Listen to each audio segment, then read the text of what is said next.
Thank you for coming. I really appreciate everyone who came.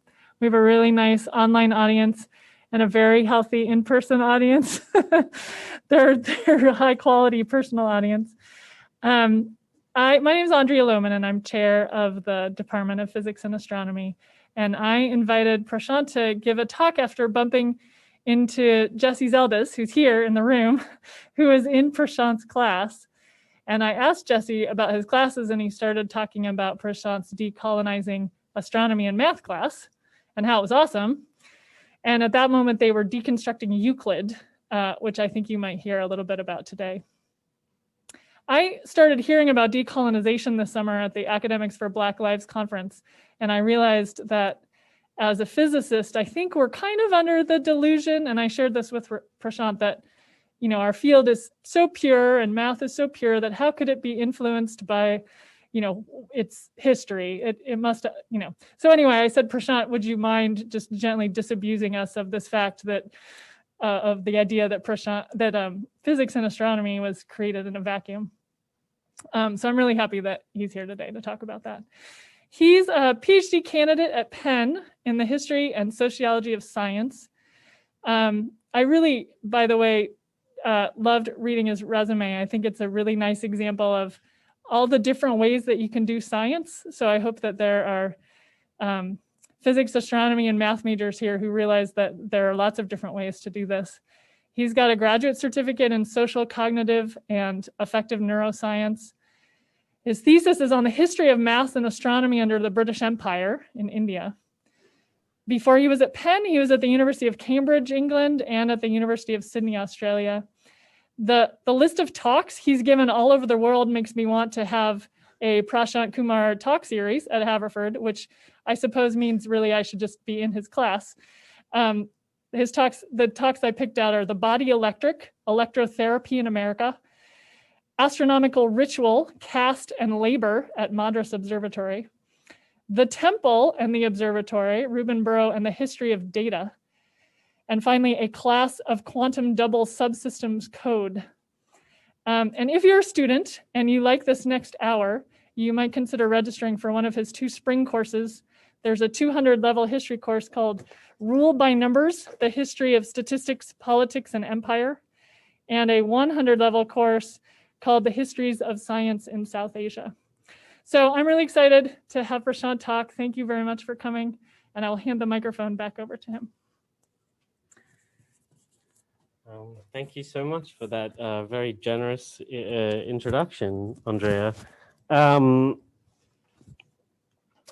So yeah, I'm like so happy to be here talking to you guys about something that I think is rather important. And I just want to say that it's so great talking to such a mix of disciplines, right? I mean, in the email that Andrea sent out, there was, historians, astronomers, mathematicians. So like, I'm really glad to be talking to such a great sort of mix of people here. So this talk, and you guys can hear me all right online, right? Like we're good. Just give me a nod or something. Yeah, cool. All right. So I have a rather annoying humanities subtitle to this course, talk, and it's how to do things with history.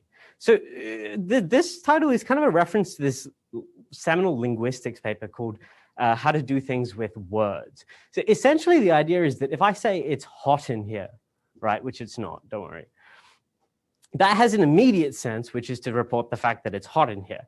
But if I say that, you may also get up and turn down the heat. Right? So when I say how to do things with history, that secondary sense, what's called in linguistics the perlocutionary sense of the utterance, is what I want you guys to think about, right? So just by way of what we're going to be talking about, decolonization is sort of everywhere. I think it's attained the status of a buzzword. So we're going to begin with just kind of thinking about where the term comes from and the shades of meaning it is acquired. Then we'll sort of talk about like what the standard narrative about science is, right? Like it's this sort of linear progress narrative. It comes from like the Greeks, and then it's sort of achieved some kind of perfection in modern Europe circa like the 17th century, something like that. So we'll talk about where that comes from and steps towards kind of breaking it down or making it problematic in a way. And so we'll do that with a series of 3 examples. So when Andrea emailed me, the thing that sort of had stuck in everybody's mind, I think, from my course was this example of Euclid. So, you know, Euclid is this very sort of famous mythical founder of mathematics. He supposedly writes the Elements circa like the 4th century BC. So we'll kind of look at like where these mythic figures come from, when they were constructed and what they have to do with, you know, the story of mathematics, astronomy, physics generally. I should also say that like in this talk, I'm going to jumble those 3 disciplines together because if you know, if you take a time slice circa like millennia, they're the same thing. I'm sorry. You may be in different departments, but historically you're the same thing. And we can talk about, you know, the way these things look different in different cultures as well. Second example is, you know, the Principia Mathematica by Newton is sort of, everybody thinks of this as the sort of founding text of modern physics. So we'll look at kind of the first book, which is, you know, just all of the greatest hits and, you know, the laws of motion, all of this universal gravitation. The second book is what everybody actually read, right? Which is where he applied his theories using data. And we'll look at like the relationship between that data and really like European colonialism in the 17th century onwards and the interrelations between those two. And then the last example, I'll talk about meridional and transit astronomy in the early 19th century and the relationship between those disciplines and navigation and kind of the like global project of empire and how astronomy gets enrolled into that. And in some ways, the questions that people are allowed to ask in the discipline are changed as a result of that. So we'll talk a little bit more about that. And then we can have a kind of general discussion, if that makes sense. That clock has stopped. It's okay. I've been looking at it, but. Right, so what is decolonization? I'll just ask you guys. If I say the word, what does it mean? Yeah, sure. So you know, the answer we got from the audience is, and also from the chat window, is that it's sort of recognizing the way in which forms of social structure and, like, if you like, knowledge production in science are related to the project of empire and colonialism and you know, white supremacy and capitalism in ways that are very complicated, right? I mean, this is kind of the generic way that people use it in the humanities. The secondary sense that nobody really talks about or thinks about that much is this, which is the fact of you know, literal decolonization in the 20th century, right? So, like, usually the 20th century is narrated as this project of kind of warring powers in you know, the middle of the century, kind of the triumph of good over evil, Axis over allies. The 20th century for most of the rest of the world, you know, somewhere in the region of 2/3 of the global population, is the story of emancipation from you know, mostly Western European empires, right? So this is kind of the primary sense of it. And what it's come to mean in the humanities is accounting for you know, the if you like, the violence done both to the bodies and the bodies of knowledge of indigenous and colonized people, right? So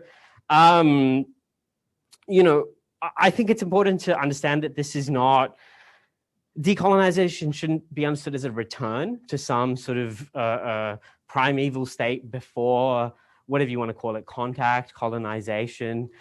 This is too often the project of fascists, right? In India and in many other places, you have seen this play out, where there's an appeal to some kind of like original identity that's used to subjugate like minority groups and others. So it should be thought about as the kind of reconstitution and reevaluation of structures of power, labor, knowledge production, right? So there's that. If I put these two words up, I would wager modernity and coloniality, right? I would wager that most of you could tell me what modernity is, even in broad terms, right? What's modernity? Just vaguely. What is it? What are the features of the modern?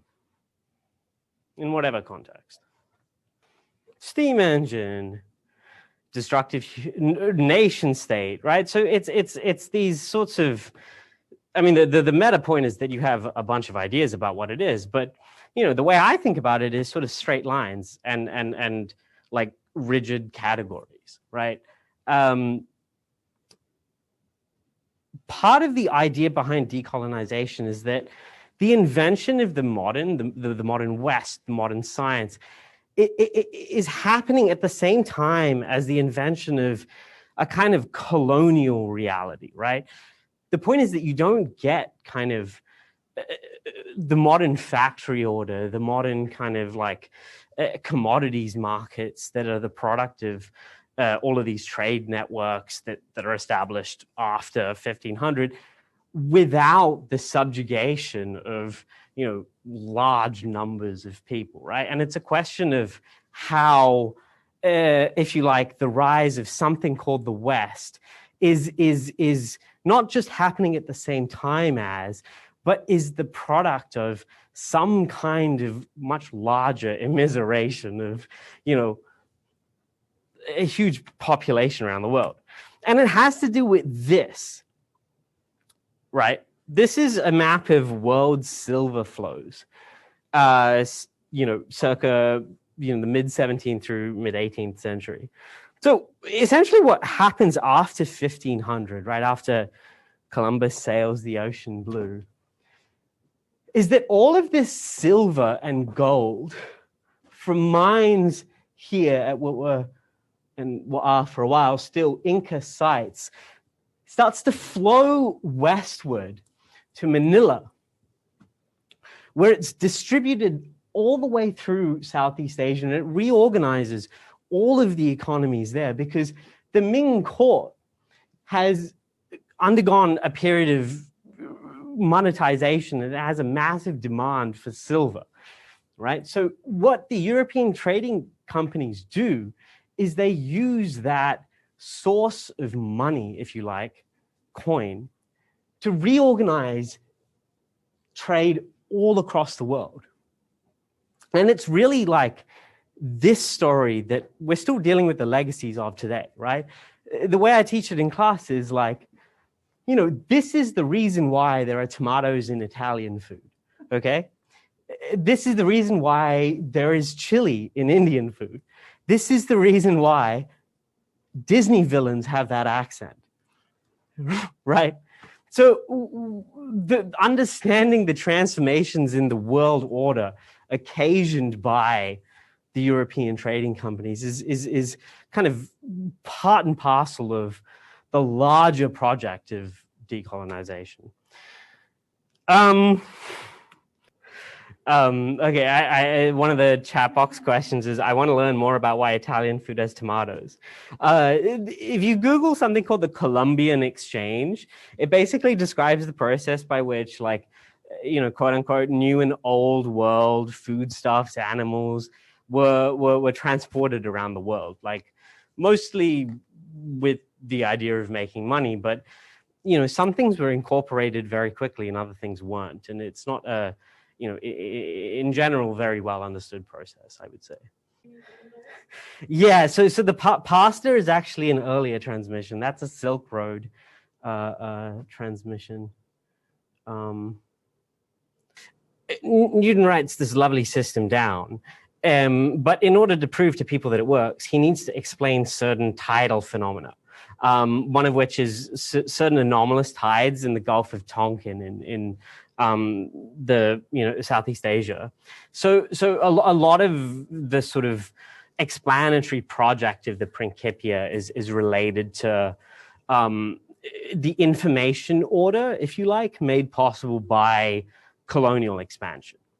And then the second question, Here is, I'm curious, in all this trading of stuff and food, did colonizers steal ideas from the peoples that they invaded as well? Or did they assume that the people they invaded had no culture?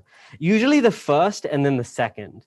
So, I mean, literally everything. Like, there's a guy called Pieter Brewer who, in, I think, the 16th or 17th century, steals a coffee bush from Ethiopia. And then writes a long diatribe about how Ethiopians have no culture. This pattern repeats itself over and over again across the world. Yeah, so you know, we can move on from here. Is that good? Okay.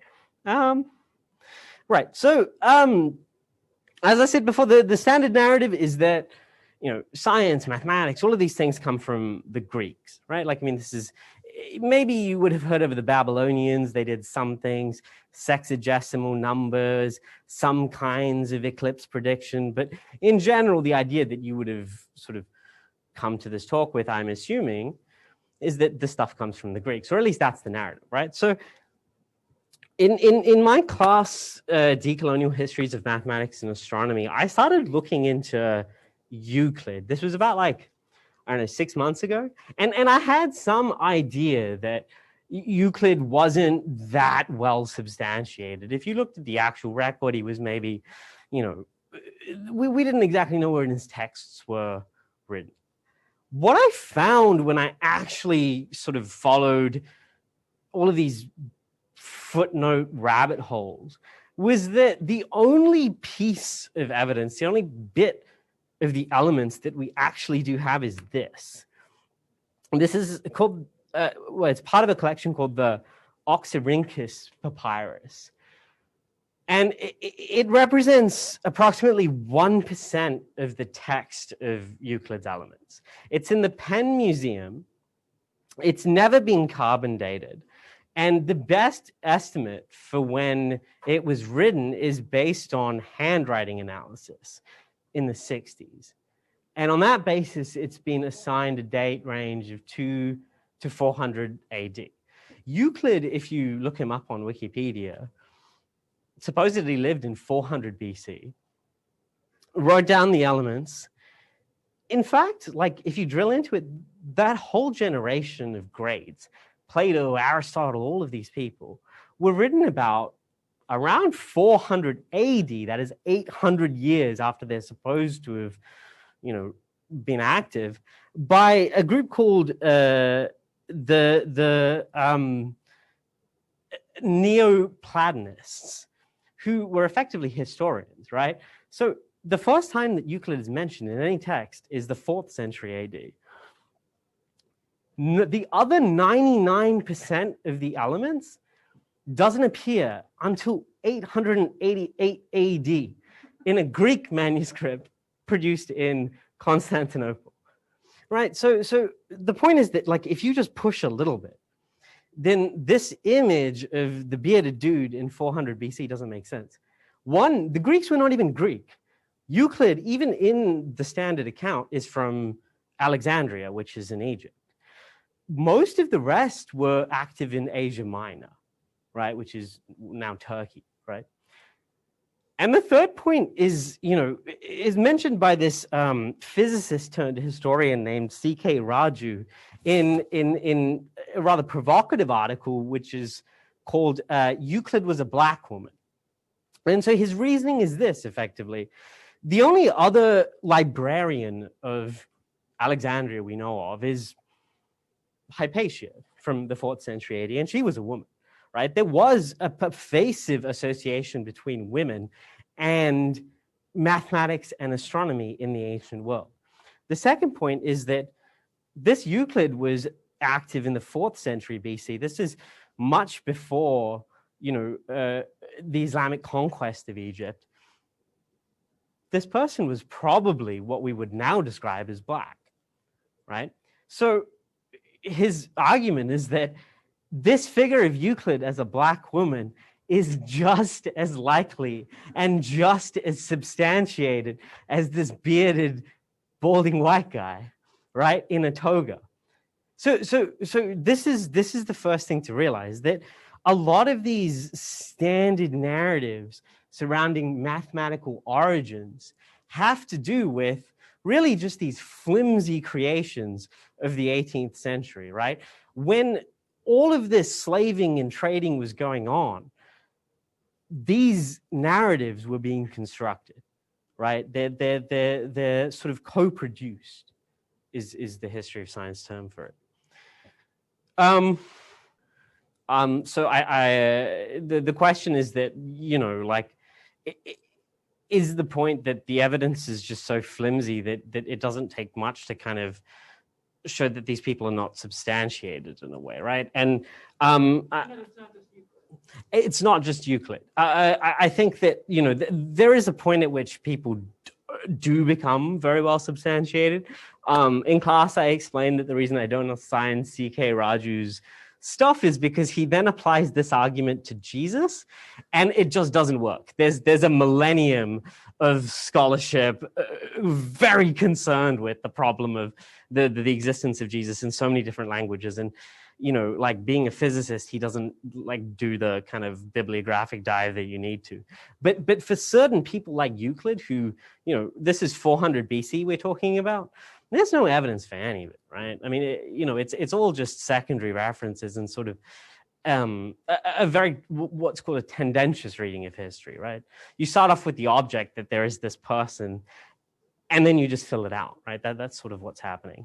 I mean, another point I make in class is that, you know, if you want to understand the question of the origins of geometry, you have to understand that most of this stuff circulated as riddles and myths amongst, you know, people who were trying to build stuff. And really the question to understand is how any of it got systematized and sort of written down in the first place. And so the question of origins is much more complicated than, you know, who did it first, right? Because what it means to kind of author something in this moment is not really that commensurable with our individual understanding of contribution today. That's just another point. Are there lots of extant? Okay, one question online. Are there lots of extant primary sources where we would expect to find Euclid, but he's missing? Or is this a function of the lack of existing relevant primary sources? I would say the latter. I mean, like I said, it's really just that one fragment until 888. I mean, there are secondary references to Euclid in a Neoplatonist called Proclus from the 4th century, but he's mentioned as the person who systematized the geometry of Eudoxus. So, I mean, it's kind of really just that there really isn't hard primary evidence. Okay, so as promised, the relationship between sort of the expansion of European trade and like modern science, especially astronomy. So most people don't know that Newton, towards the end of his life, got very, very wealthy. He was a massive investor in the East India Company, tens of thousands of pounds. He, in fact, lost in 1720 a massive sum of money in something called the South Sea Bubble. So the South Sea Company was a joint stock corporation that was chartered to sell shares in British colonies in South America. So, you know, by the end of his life, he had a lot of fingers in a lot of pies, you know. As I mentioned, the first book, greatest hits, 3 laws of motion, universal gravitation, the canon analogy, all that stuff's in there, right? No one cares about any of this. It's really, really boring. It's in Latin. And, you know, most historians of science argue today that there is no calculus in here. Firstly, the thing to recognize is that calculus is not really a thing until the end of the 18th century. What Newton is doing is something called the method of fluxions, which he doesn't publish until the 1730s, at which point he's been dead for 10 years, right? He keeps his method secret to his death. So what's going on here is essentially some kind of applied geometry. Now, what he applies it to is essentially comets and tides. So in the last few decades of the 17th century, Newton starts accumulating tons and tons and tons of comet and tide reports from everyone, farmers, mariners, you know, as far as the Gulf of Tonkin, he's collating data, deciding what is reliable, right?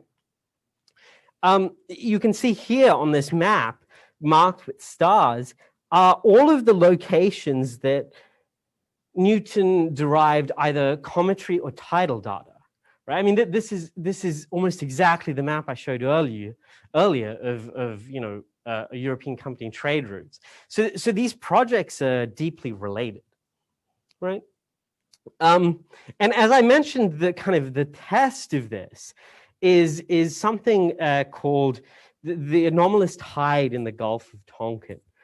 So in around the 1680s, this surveyor for the East India Company, a guy called Francis Davenport, said that, you know, the tidal pattern he observed in this little, you know, gulf here was very strange.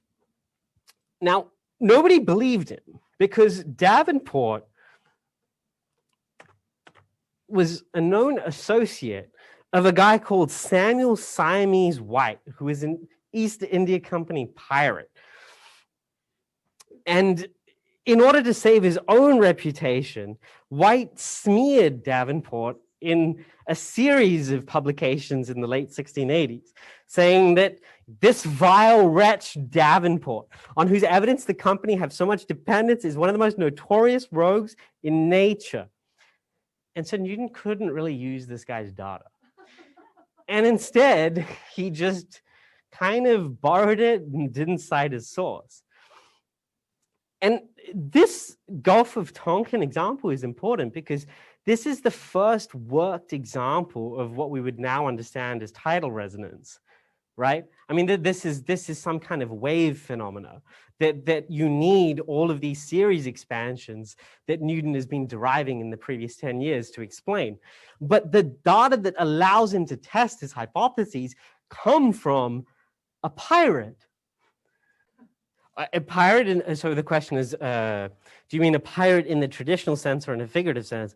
I mean in the sense that he went to other trading establishments and burnt them and then stole stuff and then sold it on a black market.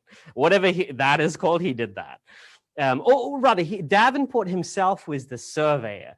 So he kind of carried out the measurements that allowed Siamese White to do the whole looting and burning thing.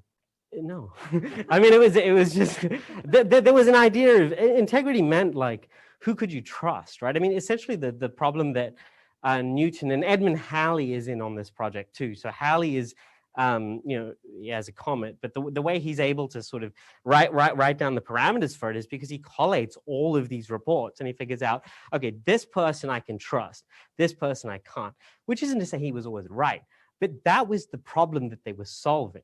Right? I mean, I think what the history of science teaches you is that for a certain kind of scientist, solutions to the problem of social order are solutions to the problem of knowledge, which is to say, if you can figure out how to rank people and organize them, you can just produce knowledge. I don't think that's the only way of proceeding, but in some sense, this is the mode that some sciences evolved under empire and colonialism. Davenport collected the data. It was later corroborated by another more trustworthy East India Company merchant, as well as several other people. But the initial reports were, you know, the reason that they knew about that place was because there was a spice settlement there that they were trying to blockade and take over, right? I mean, the whole enterprise of European colonialism is just, I mean, it is piracy. Like they're showing up and they're sinking ships that don't have guns on them because nobody's needed guns because there's a moral order that's obtained for hundreds of years, right? I mean, this is the question of, you know, whether it's specifically piracy is everything was. So Greenwich Observatory, you guys have heard of This. Why did they build this? Longitude problem. Yes, that's definitely part of it. So Greenwich Observatory, or at least like the astronomer royal, the first astronomer royal is a guy called John Flamsteed, and Newton hates him because he's sitting there and he's collecting all of this data that just Newton cannot explain. And the role of the astronomer royal from the 17th century onwards is basically exactly what you guys have identified. It's two things. It's navigation and it's time reckoning. So the way you do this is meridional astronomy. You just take tons of these transit measurements because you don't have a perfect clock, right? At this point, everybody's still using grandfather clocks that work off pendulums. And so for most of this period, a good clock is not one that's perfectly accurate. It's one that loses time at a set rate, right? So the reason you're taking these fixed star measurements, these transit measurements, is to regulate your clock, right? And so this is mostly what goes on at Greenwich. You're taking transit measurements to determine local time. That's being sent out. And you're producing tons of ephemeris tables for navigators, right? Because the longitude problem means that all of these people out at sea need very, very accurate data on the fixed stars so that they can reckon position at sea.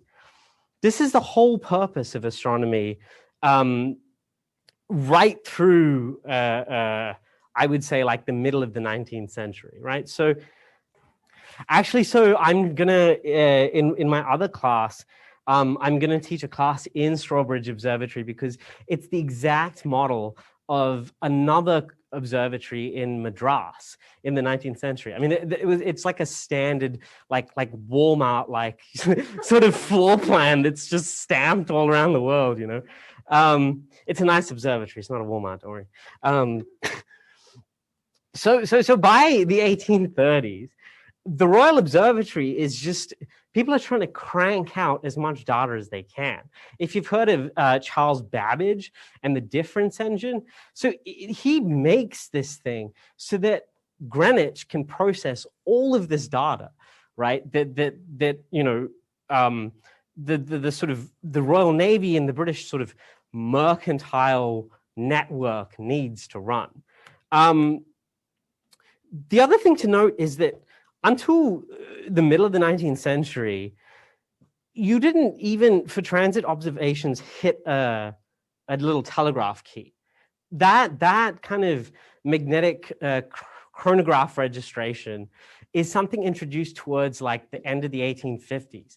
Before that, people used what was called the eye and ear method.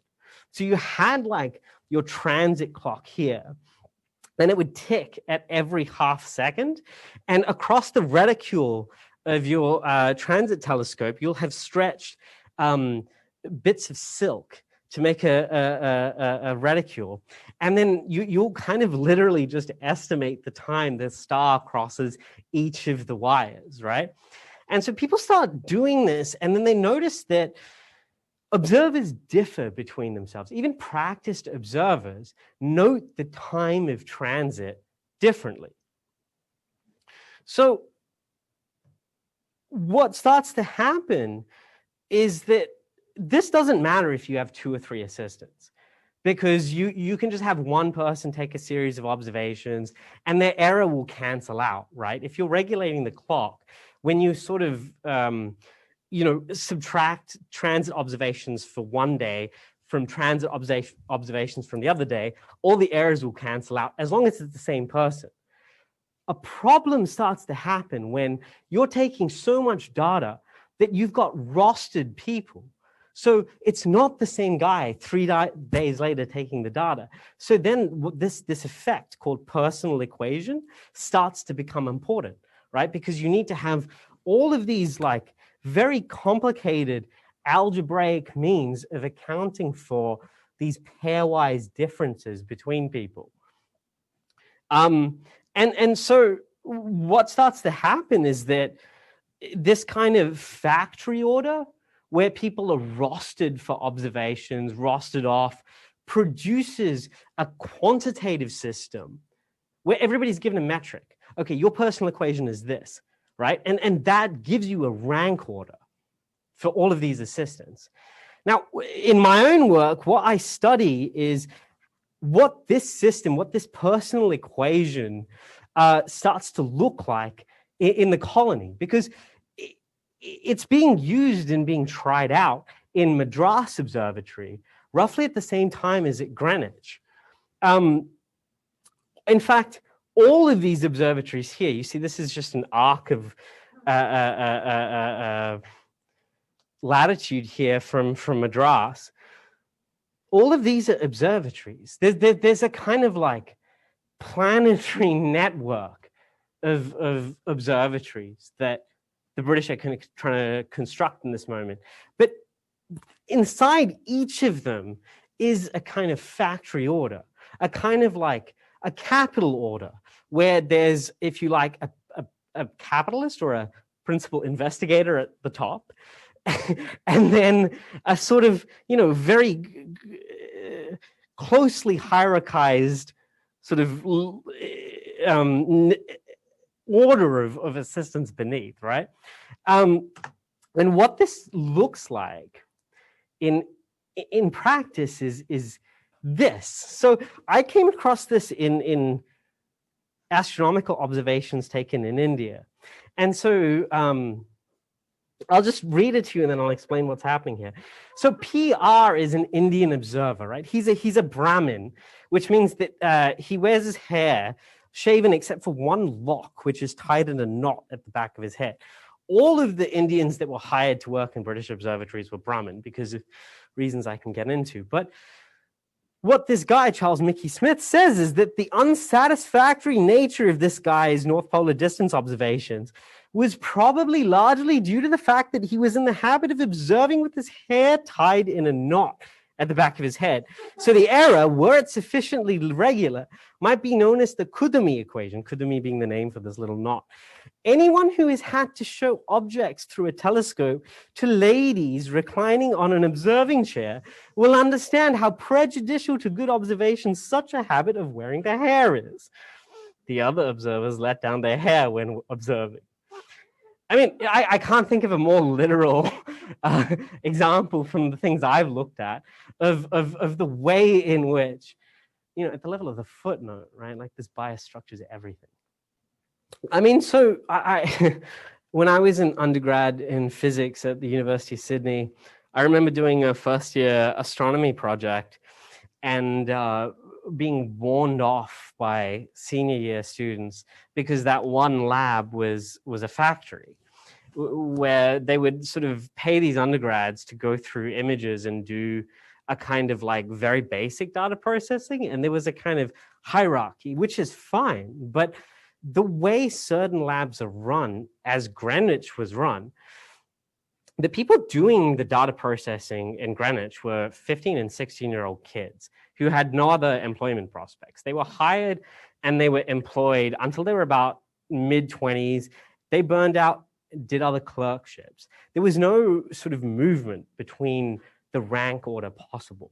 Everybody who did the supervising roles in Greenwich, they were, Oxbridge graduates, most often Cambridge. Airy himself was from Cambridge. Everybody else was sort of a lackey, right? I mean, I think that, I have friends in science where I had one friend who worked in a neuroscience lab that was massive. They handled huge volumes of all kinds of data. It was an fMRI lab. And his job, he had this like 3-year postdoc thing. His job was to basically work out the mask for where, the border between the brain and the skull was. Over and over and over and over again, right? And I think like that kind of like logic where sort of there's a machine that's being assembled and the object of it is to just sort of run it and step back. That is something that, is in a lot of places still present. There's this famous story about George Airy. So he's fixed the observatory order. He's scheduled everything perfectly. So one day he walks into the observatory He walks over to a shelf full of empty boxes, and he starts pulling the boxes down and labeling them empty for a whole afternoon in front of everybody. Right? I mean, it's you can think about it as quirky, but it's an expression of a certain kind of power, right? And I think that's another thing that's sort of worth thinking about, like the relationship between like time in terms of scheduling and power. So Brahmin observers had been present in the observatory. They'd been running practically all observatories in India for essentially the preceding century. And I've examined most documents, and this is the first mention I have of this particular phenomenon, right? I think that like it's the trick of it is you never know. Right? I mean, that's just the nature of any kind of discrimination. I think the reason I mentioned it is because it looks so modern. Earlier, things are just, way more racist. If you go back 15 years, Brahmins are compared to robots. Sorry, not robots. At this point, it's machines, except they're less reliable. So really what happens is if you go back in time, it just gets more racist. This is the kind of first moment in which like there is something like what we would recognize as like a dog whistle civility, So then maybe ask you, those assembled and those online, like, does any of this, if we return to this annoying humanities subtitle and I ask you, like, what things would you do with this history that I've presented to you? Does it speak to any experiences in science or in I suppose the academy? Or I mean, I will say that physics is very patriarchal in that way, like the way it names theorems. Like when I was in physics, I was working on this thing called Majorana fermions. That's two dudes' names, okay? That was that as a thing. There's no other field that does that. There's no other field that sort of, think about like the fundamental particles. Practically all of them are just like, they're named after someone. I mean, that's a particular kind of a, I mean, you can sit there and analyze it a million different ways, but whether you should continue it, I mean, I have no idea. Like people will sort of, it's kind of like herding cats, People will do as they do, but yes, to your point about what gets noticed and commented on, it's like saying that underrepresentation in physics is a woman problem or a race problem instead of a physics problem. In my class, the way I put it to people is that, like, at least in Europe in the 18th and 19th century, the reason that more women aren't in mathematics, astronomy, and physics is because what do you do when you do mathematics, physics, and astronomy? You sit around. You don't, I mean, until very late, you're not lifting anything. You're staring into the sky and you're scribbling madness symbols on a page. That's the devil's work. Women can't do that, right? I mean, until very late, in order to have a chair in mathematics or physics at Oxbridge, you need to have taken holy orders. And the reason is because you're just sitting there being idle, right? So I think like, the question of why certain questions get asked, why certain kinds of people are enrolled into the system in which moments, these are the things we ought to pay attention to. It would be really cool to have, co-taught classes, I think. Like I had casually mentioned to Andrea that you guys have this observatory here. It's set up. It looks exactly like the ones I study. You could have a class that was just basically historical astronomy, and you could I could show you the difference between how like Cambridge and Oxford university observatories were set up, the labor order there, and the labor order inside like Greenwich versus Madras. And so if you literally just simulated these things, you would sort of understand how squeezed, these like 18-year-old kids were at Greenwich by the system in a way. I mean, you wouldn't want to run it like too long because you guys would explode like they did. But, I think there are ways of doing it that could be collaborative and interesting. So, I mean, I think, yeah, like there has to be this phase of critique, but like, I think what remains ahead of us is like reassembling something, you know, in some sense, like the history after deconstruction, decolonization is like a ransacked house. You know, I mean, all the copper wiring has been stripped out, the doorknobs are gone, someone smashed the windows. That's what the history of scientific knowledge looks like right now. It's a mess, I'll tell you that much. But the hope of that is that you can refit the wiring so it's safer. You can put in nicer looking windows.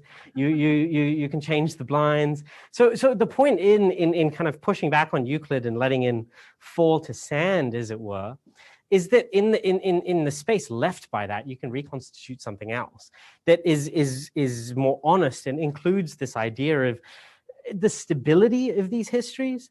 You know, you can understand this in physics terms, right? Like there's a kind of like, you know, there's a stability of a ball at the top of the hill, and then there's a stability of a ball in a valley, right? At the moment, colonial histories are like that ball at the top of the hill. I perturb it slightly, and I get a totally different end state. The challenge is, given sparse information, right? How do we construct like robust histories, right? With some sense of error and the spheres of possibility built into the thing. So that if we redate this document, it doesn't fundamentally change things because of how we're narrating. Does that make some sense? I think that's like the hope of it, that you can just build something else.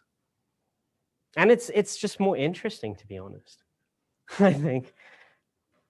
One of the chapters in my thesis is about how like what calculus is changes massively, right? There's no solid proof in any sense of this word for calculus until like 1800 something, right? Like for the whole of the 18th century, people are just drawing these little diagrams as if it were just geometry. And then, you know, Bishop Berkeley, after whom Berkeley is named, this philosopher, says, what are you doing? These are all infinitesimals. How are you drawing them? And nobody gets out of that controversy for ages. So even I would say the attribution of calculus per se to Newton doesn't make sense, because what we mean by calculus is essentially what Lagrange was doing in like, you know, 1808 anyway. So when you push on these things, you realize that, as I try to tell the people in my decolonial maths class, most people just don't come to a solid understanding of what they mean by like mathematical epistemology. Most times you just have all of these Platonists arguing against constructivists, and you don't even get to the issue. And the kind of compromise solution is just paternalism. Okay, we'll just attribute everything to these dudes, right? But if you kind of get into, I think, the philosophy of what mathematics is, then it opens up a space for just for like a broader kind of range of sort of actors. And you can start asking questions about like, you know, think about the kind of stuff that Emmy Noether was interested in towards the end of the 19th century, early 20th century. Like it's just so totally different, in part because she's been totally marginalized by the entire mathematical community. So she starts thinking about these big questions because, you know, what else do you do, right? Like, I mean, those kinds of perspectives are possible within the history of mathematics. Prashant, thank you very much for coming. No worries. Thank you. Yeah, it's so fascinating. Thank you. Oh, cheers.